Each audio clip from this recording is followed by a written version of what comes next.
Good evening students, कैसे हैं आप सब। होप आप सब बहुत अच्छे होंगे, साथ ही आपकी पढ़ाई भी बहुत अच्छी चल रही होगी।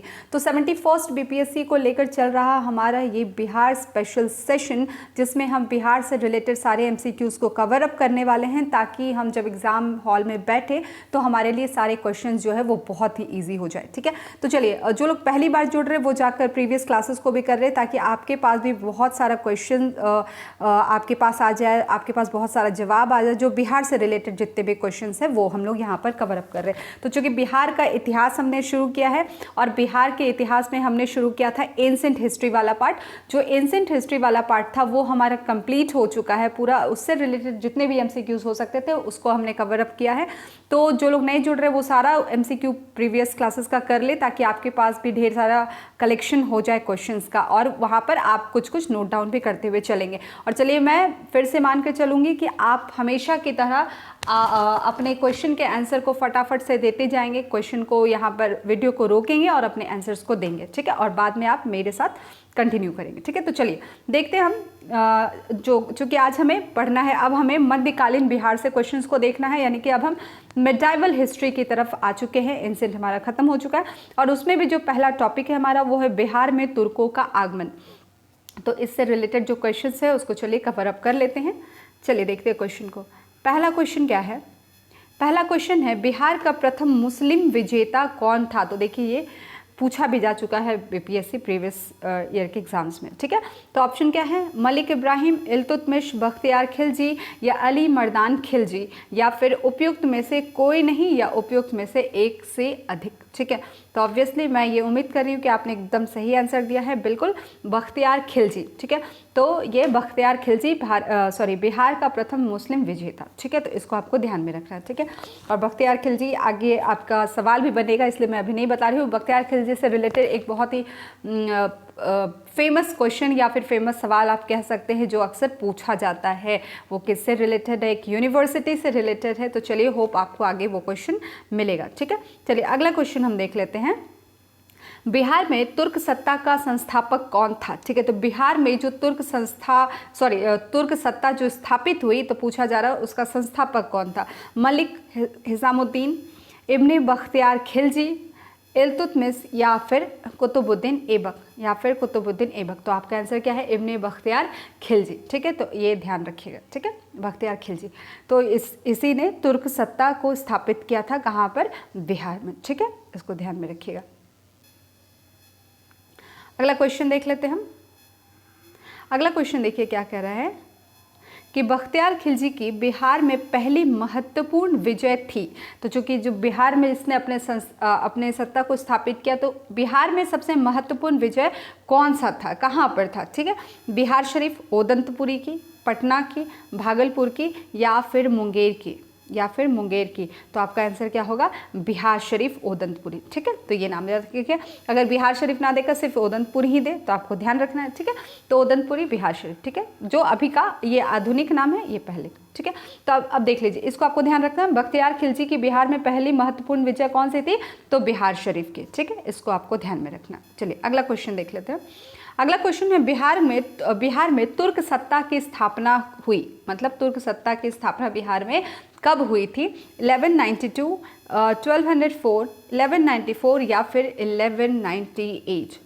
1198। तो आपका आंसर क्या है? 1198। ठीक है, 1198 में बिहार में तुर्क सत्ता की क्या हुई थी? स्थापना हुई थी। तो कुछ डेट इंपॉर्टेंट होते हैं, तो उसको आपको क्या करना है? ध्यान में रखना है। क्लियर है? चलिए अगला क्वेश्चन देख लेते हैं हम। अगला क्वेश्चन क्या कह रहा है कि बख्तियार खिलजी ने अपना प्रशासनिक मुख्यालय बनाया, मतलब कहाँ पर बनाया? ठीक है, तो बख्तियार खिलजी कहाँ पर वो अपना प्रशासनिक मुख्यालय बना रहा है? तो ऑप्शन क्या है आपका? लखनौती, बिहार शरीफ, मुंगेर, या फिर मनेर। होपफुली आपने बिल्कुल सही आंसर दिया है, बिहार शरीफ। ठीक है, बिहार शरीफ। ठीक है, चलिए अगला क्वेश्चन देख लेते हैं हम।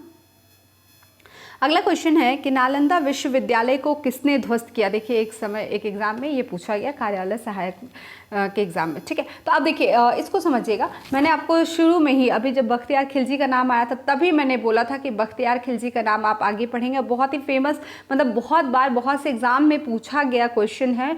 तो इसको आपको पता रहना ही चाहिए। तो होपफुली ये कुछ ऐसे क्वेश्चन है जिसमें आप बिना ऑप्शंस को देखे ही आपके पास एकदम जहन में सामने से आंसर आ जाए, ठीक है। महमूद गजनी, मोहम्मद गोरी, बाबर या फिर बख्तियार खिलजी। तो आंसर क्या है? तो आंसर आपने बिल्कुल सही दिया है, बख्तियार खिलजी, ठीक है। तो इसको आपको ध्यान में रखना है। नालंदा विश्वविद्यालय को ध्वस्त करने वाला कौन था? बख्तियार खिलजी, ठीक है। चूँकि हम नालंदा विश्वविद्यालय के बारे में भी बहुत सारी चीज़ों को पढ़ चुके हैं जब हम एंशिएंट हिस्ट्री के MCQs को कवर अप कर रहे थे, ठीक है। इसलिए मैं बोल रही हूँ कि जो लोग नए लोग हैं वो जाकर प्रीवियस क्लासेस कर लें, ठीक है। क्योंकि जो लोग कर रहे हैं क्लास उनको पता है कि हमने इस पर भी डिस्कशन किया है, ठीक है। चलिए अगला क्वेश्चन देख लेते हैं। देखिए अगला क्वेश्चन क्या कह रहा है हमारा कि बख्तियार खिलजी के आक्रमण के समय सेन वंशीय शासक था। सेन वंशीय शासक कौन था? ठीक है, आनंद सेन, ध्रुव सेन, लक्ष्मण सेन या फिर चंद्रसेन, ठीक है। तो आपका आंसर क्या है? आपका आंसर है लक्ष्मण सेन, ठीक है। तो याद रखिएगा लक्ष्मण सेन के समय बख्तियार खिलजी का जो आक्रमण हुआ था सेन वंश में, उस समय में यही था शासक, ठीक है। तो हो सकता है आपको ऐसे भी घुमा कर पूछ दे, क्योंकि मैं हमेशा बोलती हूँ कि क्वेश्चन को आप हर तरह से देखें, ठीक है। क्वेश्चन को आप हर तरह से देखेंगे कि आपको किधर किधर से ये क्वेश्चन बनता हुआ दिख रहा है, ठीक है। तो ये पूछ दे कि सेन वंशीय शासक लक्ष्मण सेन के समय में किसका यहाँ पर आक्रमण हुआ था, ठीक है। किसका यहाँ पर आक्रमण हुआ था? तो आपको पता होना चाहिए बख्तियार खिलजी का। क्लियर है? बख्तियार खिलजी का, ठीक है। चलिए अगला क्वेश्चन देख लेते हैं। बिहार के सूफी संतों का आगमन किस शताब्दी में हुआ था? 11वीं, 12वीं, 13वीं शताब्दी का पूर्वार्ध या फिर 13वीं शताब्दी के उत्तरार्ध, ठीक है। तो आपका आंसर क्या होगा? आपका आंसर क्या होगा? आपका आंसर होगा 12वीं शताब्दी, ठीक है। 12वीं शताब्दी मुख्यतः इस समय में, ठीक है। इसको आपको ध्यान में रखना है, इसी समय में सूफी संतों का आगमन यहाँ पर हुआ था, ठीक है। चलिए अगला क्वेश्चन देख लें हम। अगला क्वेश्चन है बिहार पर बख्तियार खिलजी के हमले का पहला विवरण प्राप्त हुआ है, मतलब पहला विवरण जो है वो कहाँ से प्राप्त हुआ है, क्या सोर्स है, ये पूछा जा रहा है, ठीक है। तो यहाँ पर ऑप्शन क्या है आपका? ऑप्शन है ताजुल हिंद, तबकाते नासरी, तारीख मुबारक शाही या फिर ताज उल मासिर या फिर ताजुल मासिर। तो आपका आंसर क्या होगा? आपका आंसर होगा तबकाते नासरी, ठीक है। इसको ध्यान रखिएगा, ठीक है। अच्छा ये क्या है? मतलब पुस्तक का नाम है, ठीक है। और इसको आप ध्यान रखिएगा चूँकि ये थोड़ा इंपॉर्टेंट हो जाता है यहाँ पर। तो ये ध्यान रखिएगा कि बख्तियार खिलजी का जो बिहार पर आक्रमण हुआ था ये किस में, यहाँ कहाँ से पता चल रहा था? हमें यहाँ से पता चल रहा है तबकाते नासरी से, और ठीक है। और ये जो पुस्तक है तबकाते नासरी, ये किसके द्वारा लिखा गया है, ये भी सवाल पूछता है एग्जाम में, ठीक है। तो आप यहाँ पर नोट डाउन कर लीजिएगा अपने कॉपी में कि ये जो है मिनहाजे सिराज द्वारा लिखा गया है, ठीक है। मिनहाजे सिराज द्वारा लिखा गया, ठीक है। क्लियर है? तो इसको आपको ध्यान में रखना है, ठीक है, क्योंकि ये इंपॉर्टेंट है। क्योंकि अलग से कभी कभी ये इसका किताब का नाम भी आपको पूछता है, कौन इसके राइटर थे, ठीक। तो चलिए इतना आपको ध्यान रखना है, ठीक है। क्योंकि देखिए अब हम जल्दी जल्दी करते चल रहे हैं, और उसके बाद जहाँ पर जिसमें लग रहा है कि हाँ बहुत एक्सप्लेनेशन की ज़रूरत है या कुछ एक्स्ट्रा चीज़ें आपको लिखानी है, तो मैं बिल्कुल लिखाते हुए चल रही हूँ। और जहाँ पर जो क्वेश्चंस बहुत ज़्यादा नहीं है ऐसे कि चलो हो सकता है माइट भी अब कभी पूछ दे, तो ठीक है, तो हमें उसको जल्दी जल्दी से करना है, क्योंकि हम कर रहे हैं MCQ, ठीक है। तो हम इसको एज अ क्रैश कोर्स की तरह इसको लेते हुए चलेंगे, ठीक है। क्योंकि अब जल्दी से अब हमें मॉडर्न हिस्ट्री की तरफ बढ़ना है, जहाँ से सबसे ज़्यादा सवाल बनते हैं। लेकिन हाँ ये बात हमेशा बोलूँगी कि चाहे कोई भी एग्ज़ाम हो, जो अभी तक एक पैटर्न आता गया है, तो ज़रूरी नहीं कि हम उसी को फॉलो करके सिर्फ वही सब्जेक्ट को पढ़ें जो ज़्यादा पूछा जा रहा है। तो हमें हर एक पार्ट को कवर अप करना है, क्योंकि ऐसा BPSC सिलेबस में कहीं भी मेंशन नहीं है कि क्वेश्चन ज़्यादातर मॉडर्न हिस्ट्री से ही आएंगे या फिर वहाँ से ही आना फिक्स है, ठीक है। तो इसको आपको ध्यान में रखना है, इसलिए आपको एंशिएंट, मेडाइवल एंड मॉडर्न तीनों पार्ट को अच्छे से कवर अप करके जाना है। क्लियर है? चलिए, हो सकता है माइट भी कि ऐसा साल कोई ऐसा आ जाए कि जहाँ से सिर्फ एंशिएंट हिस्ट्री से ज़्यादा क्वेश्चंस बन जाए, ठीक है। तो हमें तैयार रहना है हर एक सब्जेक्ट के लिए, ठीक है। तो चलिए अगला देखिए, अगला अब आ गया सल्तनत कालीन बिहार। चलिए तो इससे रिलेटेड क्वेश्चन को हम देख लेते हैं, ठीक है। चलिए पहला क्वेश्चन है यहाँ पर, पहला क्वेश्चन है बिहार में सैनिक अभियान आयोजित करने वाला पहला सुल्तान था, ठीक है। तो बिहार में सैनिक अभियान आयोजित करने वाला पहला सुल्तान कौन था? ऑप्शन है ऐबक, इल्तुतमिश, बलबन या फिर अलाउद्दीन खिलजी। या फिर अलाउद्दीन खिलजी। तो आपका आंसर क्या होगा? आपका आंसर होगा इल्तुतमिश। ठीक है, आपका आंसर होगा इल्तुतमिश। ठीक है, यहाँ पर थोड़ी सी आप जानकारी ले ले थोड़ा सा कि इल्तुतमिश जो शासक की बात हो रही है, इसने 1225 में बिहार शरीफ पर क्या किया था? कब्जा किया था। ठीक है, इसको ध्यान रखिएगा क्योंकि इससे रिलेटेड भी आगे आपको कहीं पे क्वेश्चन मिल सकता है। ठीक है, क्योंकि यहाँ पर सिर्फ एक फैक्ट है, एग्जाम में आपको और भी इससे रिलेटेड पूछा जा सकता है। ठीक है, तो याद रखिएगा 1225 में ये क्या किया था? इसने बिहार शरीफ को उस पर कब्जा कर लिया था और इसे दिल्ली सल्तनत के अधीन लाने के लिए क्या किया था? सैन्य अभियान आयोजित किया था। ठीक है, तो उसी बिहार शरीफ को दिल्ली सल्तनत के अधीन, उसी के कंट्रोल में लाने के लिए इसने सैन्य अभियान जो है वो आयोजित किया था। ठीक है, इसको आपको ध्यान में रखना है। साथ ही साथ एक और चीज़ आप मेंशन कर लेंगे कि उस समय में बिहार का शासक, जब इस अभियान की हम बात कर रहे हैं तो उस समय बिहार का शासक कौन था? तो बिहार के शासक का नाम था हिसामुद्दीन इवाज खिलजी। ठीक है, मैं फिर से बोल दे रही हूँ, बिहार का शासक हिसामुद्दीन इवाज खिलजी। ठीक है, ये उस समय बिहार का शासक था और इसने क्या की थी? अधीनता स्वीकार कर ली थी। क्लियर है? इतनी बातें आपको ध्यान में रखनी है। ठीक है, क्योंकि यहाँ से कहीं से भी उठाकर आपको क्वेश्चन पूछ सकता है। ठीक है, चलिए अब हम आगे देखते हैं। अगला क्वेश्चन हम देख लें। अगला क्वेश्चन है, बिहार को दिल्ली सल्तनत के अधीन करने वाला प्रथम सुल्तान था। ठीक है, बिहार को दिल्ली सल्तनत के अधीन करने वाला प्रथम सुल्तान था। तो आप देखिए, अभी मैंने बताया कि इसने एक अभियान चलाया था। ठीक है, इल्तुतमिश, बलबन, ऐबक या फिर रज़िया सुल्तान। आंसर क्या है आपका? इल्तुतमिश। ठीक है, तो इल्तुतमिश ही है जिसने बिहार को दिल्ली सल्तनत के अधीन किया था सबसे पहली बार। क्लियर है? इसको आपको ध्यान में रखना है। ठीक है, अगला देख लें। अगला क्वेश्चन देखिए क्या है हमारा। इल्तुतमिश ने 1225 के लगभग किसे पराजित कर बिहार पर अधिकार किया था? तो अभी मैंने आपको पूरी स्टोरी सुना दी यहाँ पर कि इसने बिहार में कहाँ आक्रमण किया, किस पर आक्रमण किया, कौन उस समय शासक था। तो ऑप्शन देखिए, मलिक जानी, बख्तियार खिलजी, हिसामुद्दीन एवज या फिर उपयुक्त में से कोई नहीं। ठीक है, तो एवज मिले, इवाज मिले। ठीक है, इसके लिए आपको घबराना नहीं है। ठीक है, तो ऑप्शन क्या है? आपने आंसर कर ही दिया होगा, हिसामुद्दीन एवज। ठीक है, तो इसी को पराजित कर बिहार पर अधिकार किया था क्योंकि इसने जो है इसने हार को स्वीकार कर लिया था। ठीक है, अधीनता स्वीकार कर ली थी। ठीक है, चलिए अगला क्वेश्चन देख लेते हैं हम।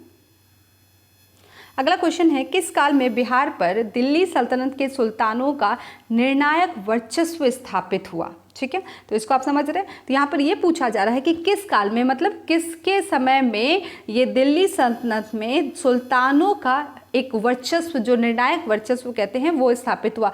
मामलुक वंश के काल में, खिलजी, तुगलक या फिर उपयुक्त में से कोई नहीं, या फिर उपयुक्त में से कोई नहीं। तो आपका आंसर क्या होगा? तुगलक काल में। तो इसको आपको ध्यान रखना है कि तुगलक काल में ही बिहार पर दिल्ली सल्तनत के सुल्तानों का क्या हुआ था? निर्णायक वर्चस्व जो है वो स्थापित हुआ था। क्लियर है? चलिए अगला क्वेश्चन देख लेते हैं हम।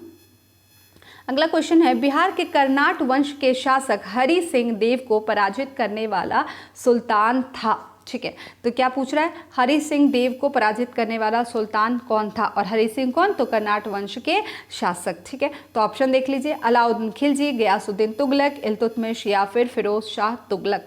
तो आपका आंसर क्या होगा?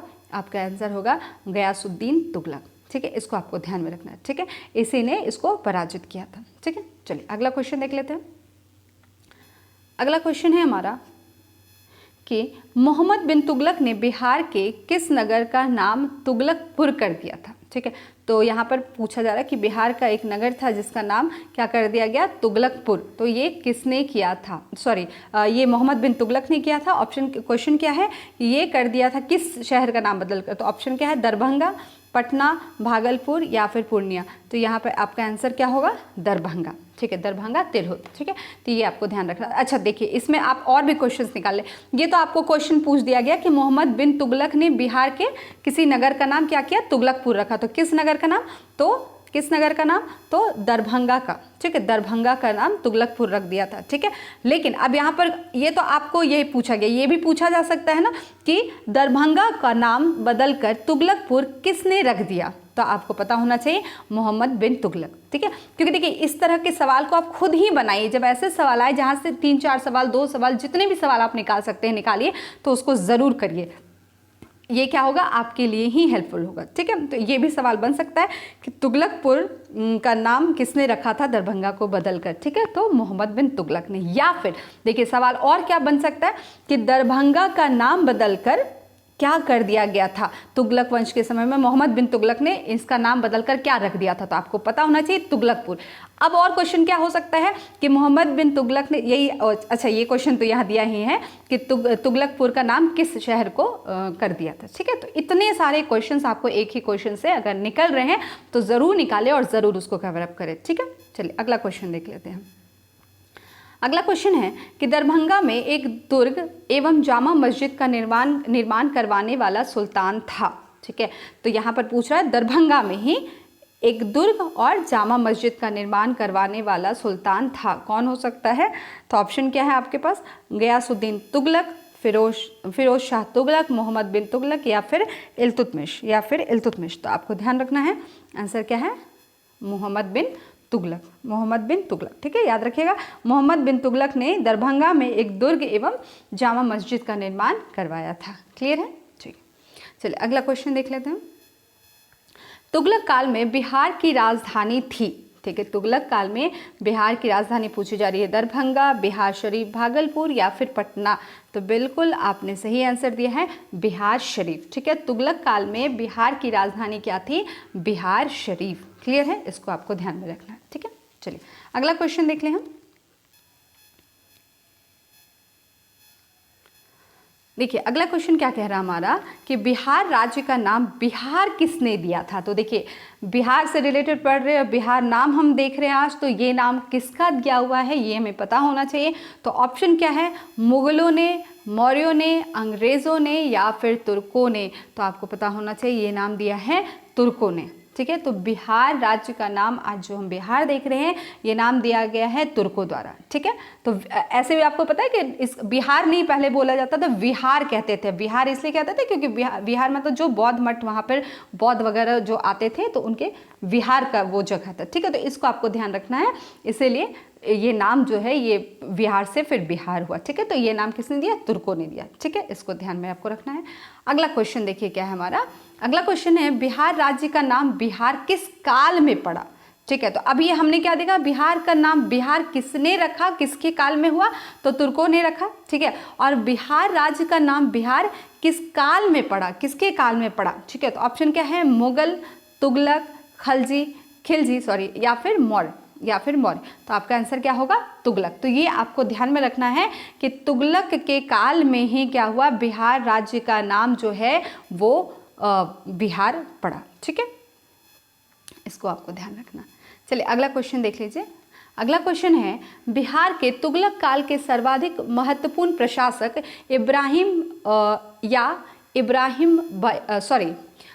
फिर से क्वेश्चन देख लेते हैं। बिहार के तुगलक काल के सर्वाधिक महत्वपूर्ण प्रशासक मलिक इब्राहिम या फिर मलिक बयां का मकबरा है। मलिक इब्राहिम या मलिक बयां बोलिए। ठीक है, इनका मकबरा कहाँ पर है। ठीक है, दिल्ली में, बिहार शरीफ में, पटना में या फिर दरभंगा में। तो आपका आंसर क्या होगा, आपका आंसर होगा बिहार शरीफ। आपका आंसर क्या होगा, बिहार शरीफ। तो देखिए इस समय में आपको ज़्यादातर जो क्वेश्चन मिल रहा है या फिर ज़्यादातर सवाल के जो जवाब है वो आपका क्या हो रहा है, बिहार शरीफ। तो इसको ध्यान रखना। या आप इकट्ठा ये भी कर सकते हैं कि बिहार शरीफ लिखकर उससे रिलेटेड जो भी फैक्ट आपको यहाँ पर मिल रहे हैं मेडाइवल हिस्ट्री में, उसको आप क्या करेंगे, एक जगह पर लिख सकते हैं। क्योंकि अगर आपने गौर किया होगा तो बिहार शरीफ का नाम काफ़ी दफ़ा यहाँ पर आपको आया है, मिल रहा है। ठीक है, तो चलिए इतने क्वेश्चन को हमने कवर अप किया। अब नेक्स्ट क्लास में कुछ नए टॉपिक के साथ और उसमें नए सारे MCQs के साथ हम मिलते हैं। तब तक के लिए thank you, have a nice day.